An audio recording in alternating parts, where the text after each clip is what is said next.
l'association Respect Zone. Aujourd'hui, on est à la Paris Game Week. C'est un partenaire historique de l'association. On est là depuis 2014.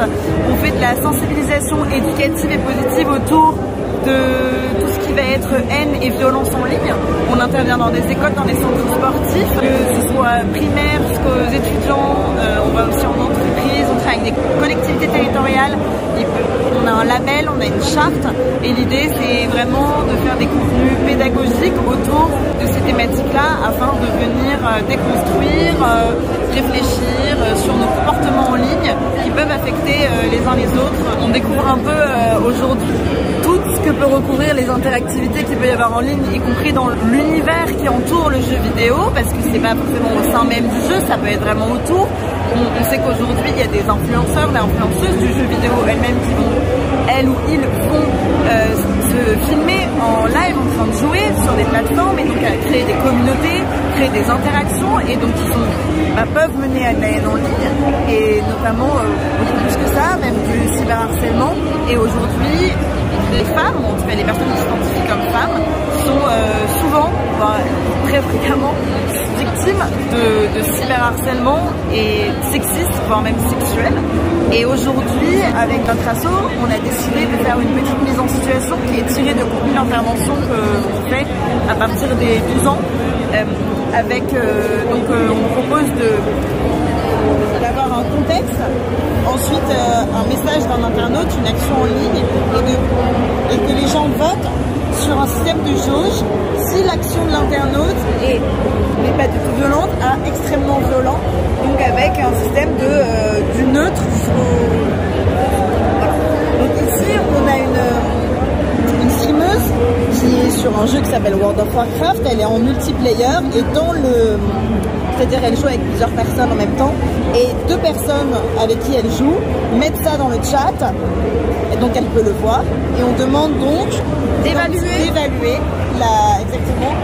le taux de violence. On voit qu'aujourd'hui on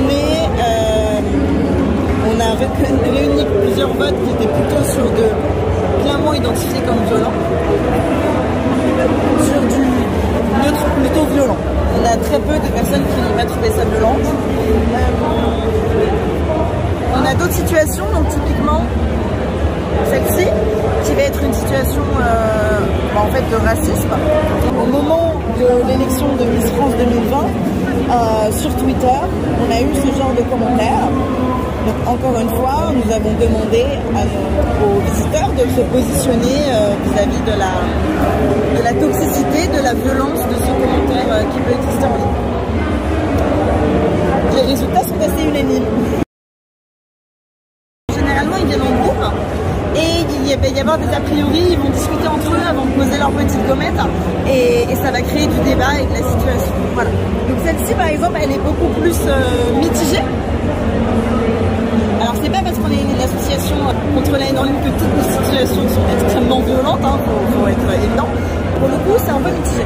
Donc pourquoi? Parce qu'on est sur un premier abord, la situation est marrante, on fait livrer des pizzas chez quelqu'un. Donc on sait que c'est un peu une action de troll dans le sens où qui va manger 25 pizzas à moins qu'ils aient organisé une soirée. Premier a priori, on est sur un truc, oh là là mais c'est pas violent, c'est marrant, les pizzas.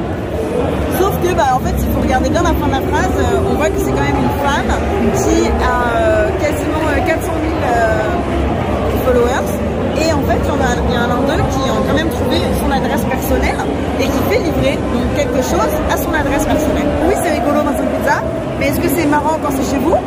Qui les paye? Une autre question. Et ok, c'est des pizzas, mais le jour où c'est, je sais pas moi, une menace de mort ou c'est autre chose, ça vous arrive chez vous, c'est un petit peu moins drôle. Faire ce genre d'action, ça montre qu'on a accès à une personne. Et donc l'anonymat que les gens pensent avoir en ligne n'existe plus et on parle d'anonymat, on parle de pseudonymat aussi. Il faut savoir que c'est des choses qui sont très fragiles, facilement débloquables et identifiables. Je dirais pas si on peut dire n'importe qui parce que ça peut demander quand même un certain niveau de compétences informatiques et puis on imagine qu'il existe aussi des façons de se protéger, protéger son adresse IP. Donc en fait, plus on est une personnalité publique qui va avoir accès, on va dire, à ces systèmes de protection. Si des personnes trouvent leur adresse, c'est qu'elles ont elles aussi beaucoup de compétences. On est face à une personne qui peut être d'autant plus violente en fait, d'autres personnes qui peuvent vous vouloir du mal. Donc c'est pour ça qu'il faut mettre en place des actions de sensibilisation pour rappeler que c'est pas anodin, parce qu'on a aussi par exemple un streamer peut être aussi face à des situations de swatting. Le fait d'envoyer les forces de l'ordre chez quelqu'un sous une fausse déclaration, on dit que vous allez tuer votre femme, vous tuer vous-même, et donc en fait la police intervient chez vous, elle ne se pose pas la question de juste toquer et elle vous arrête et vous êtes en plein live Twitch devant, je sais pas moi, 50 000 personnes en train de vous regarder. Donc les gens derrière leur écran peuvent se dire ah c'est rigolo, mais en fait c'est très traumatisant. Vous avez des enfants qui peuvent être là dans leur maison, chez eux, donc voilà, c'est montrer qu'on peut atteindre les gens et on peut arriver sur des conséquences qui sont quand même très inquiétantes. Et c'est vrai, il faut éduquer, rappeler que en fait c'est pas normal ce genre de situation et c'est pas drôle. L'annonce de la création de l'association a été faite en 2014 à la Paris Game Week. À la Paris Games Week, c'est bien là que vous êtes né finalement. Exactement. En 2014. Et depuis, comment vous sentez cette évolution? Alors aujourd'hui, on sent qu'il y a une prise de conscience de sujet, notamment autour du cyberharcèlement, dans le monde du jeu vidéo, notamment sur les questions de sexisme.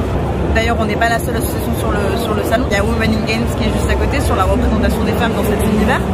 Nous, on est vraiment sur les comportements entre joueurs et internautes. On sait que tout le monde ne vient pas nous voir, mais c'est important d'être là et d'aller proposer des actions dans différents milieux, dans différents domaines, auprès de différentes cibles.